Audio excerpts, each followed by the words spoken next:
I'm going to use my sponge to pull the clay in for my finial.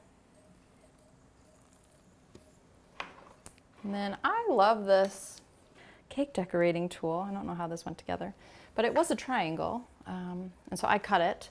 And I use these edges to create my finial. You can make your own.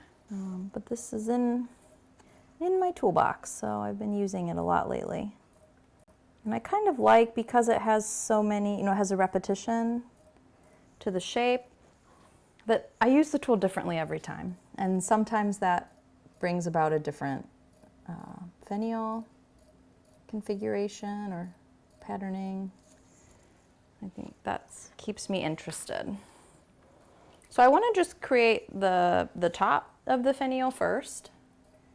And again, I'm thinking about opportunities for scalloping. So, I have this top section that I could push down into a scallop, but the second section is really more interesting. But then sometimes it's nice to have a little indentation that pushes into. So we'll do that like that, re-emphasize. So now I'm going to use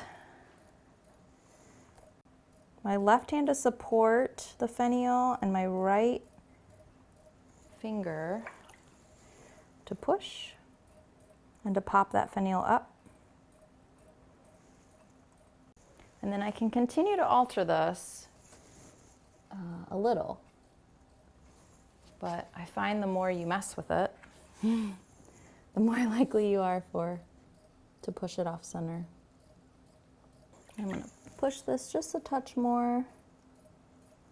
I didn't really talk about it yet, but I throw standing up because I really like that I can move around. When I was throwing sitting, I was always right on top of the work, looking down on it, and I was too lazy to get up and see it from another perspective. So I like that I'm standing because I don't have that restriction.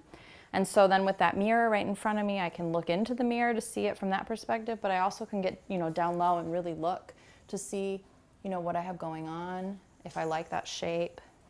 And if you're ready to start throwing standing up, it's just a few cinder blocks, maybe a couple bricks. And maybe we'll just get a little wild. We'll split this rim right here. So I'm gonna hold my hand really still. Like that.